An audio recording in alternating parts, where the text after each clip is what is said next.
नमस्कार, मैं हूं कुलदीप उपाध्याय और आप मेरे साथ देख रहे हैं black file India. Black file India पर आप सभी का स्वागत है।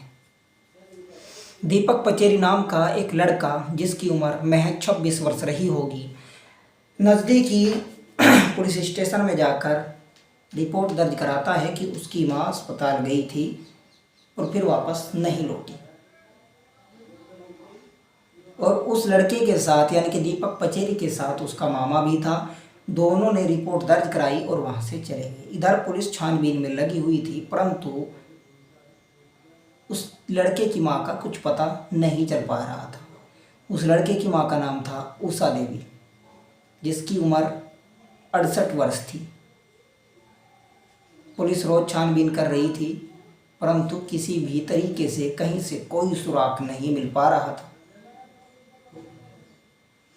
अब ये जो दीपक पचेरी है, दीपक पचेरी को उषा देवी और उषा देवी के हस्बैंड यानी जिनका नाम था भूपेंद्र पचेरी, वो एक फॉरेस्ट डिपार्टमेंट में कार्यरत थे।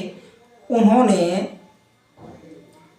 दीपक पचेरी को ग्वालियर के एक अनाथालय से गोद लिया था।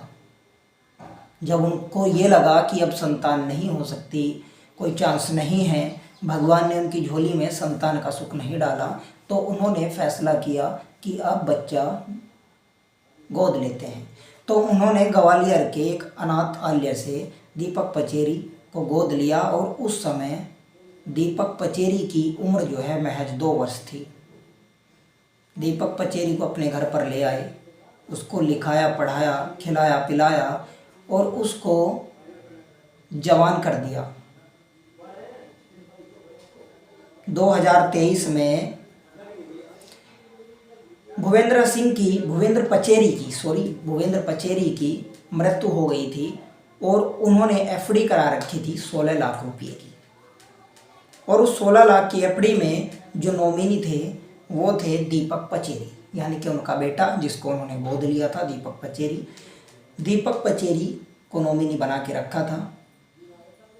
और जैसे ही दीपक पचेरी के पिता यानी कि भूपेंद्र पचेरी की मृत्यु हुई तो 16 लाख रुपए की एफडी का जो पैसा था वो दीपक पचेरी को मिल गया।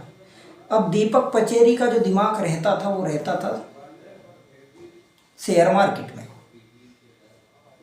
वो वीडियो देखता रहता था अपने मोबाइल पर, इधर उधर अपने दोस्तों में बैठकर सुनता रहता था कि शेयर मार्केट में ऐसा पैसे लगाओ तो डबल हो जाता है। तो उसका जो दिमाग था वो हर समय रहता था शेयर मार्केट की ओर, और वो सोचता रहता था कि मुझे कहीं से पैसा मिले, मैं शेयर मार्केट में उसको शेयर करूं, इन्वेस्ट करूं और मेरा पैसा डबल हो जाए।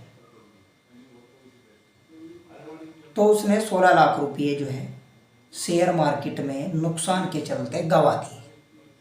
अब उसको मुनाफे की ओर बढ़ने के लिए फिर से पैसे की ज़रूरत थी और वो रोज़ बैठकर यही सोचता था कि कहीं से पैसे का बंदोबस्त हो, मैं शेयर मार्केट में दोबारा इन्वेस्टमेंट करूं और मेरा जो पैसा है वो डबल हो जाए।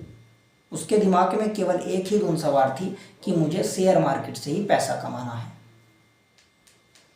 दीपक पचेरी लगातार कोशिश कर रहा था कि यहाँ से नहीं तो वहाँ से पैसा मिल जाए।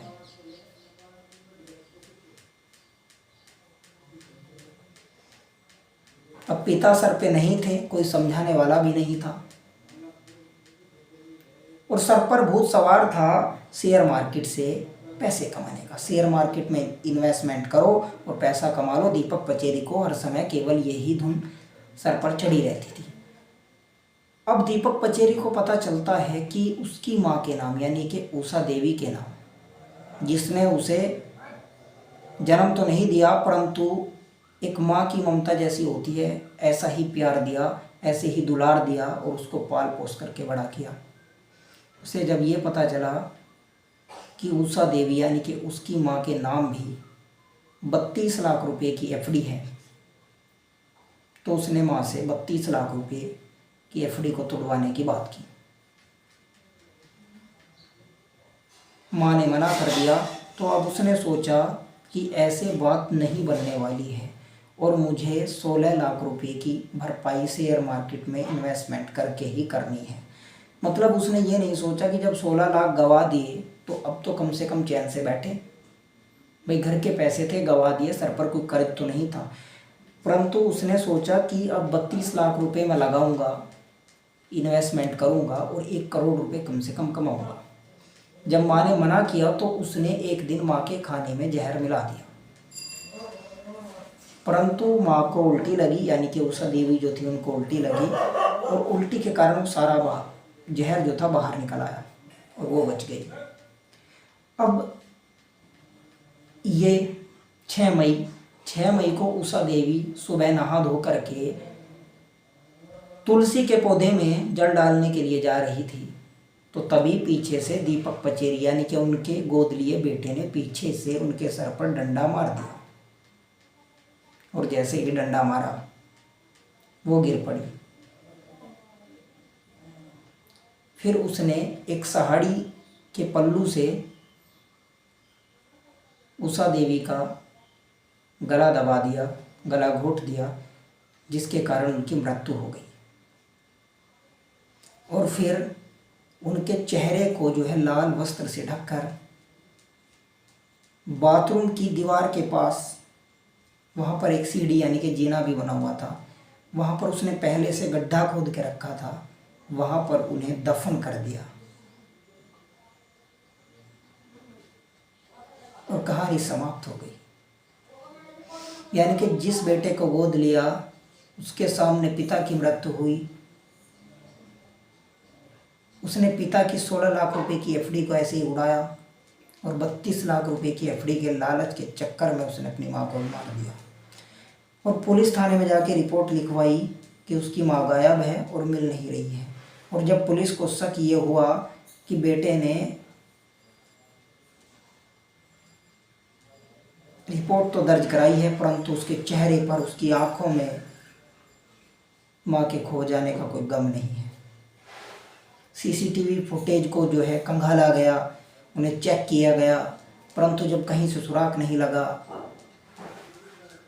तो पुलिस ने दीपक पचेरी को ही उठाया और जैसे ही उस पर लाठी डंडों की बरसात पुलिस ने की तो उसने सारी बात उगल दी कि हाँ मैंने ही अपनी माँ का मर्डर किया है। अदालत में दीपक पचेरी को पेश किया गया और सारे सबूत और सारे गवाह सामने थे, क्योंकि पुलिस ने जहां उसने अपनी माँ को दफनाया था वहां जाकर उस गड्ढे को खोदा और उसकी माँ के शव को बाहर निकाल के पोस्टमार्टम पर भेजा और उसने ही बताया कि मैंने यहाँ पे दबा के रखा है। अब कोर्ट ने दीपक पचेरी को 7 साल की सज़ा सुनाई है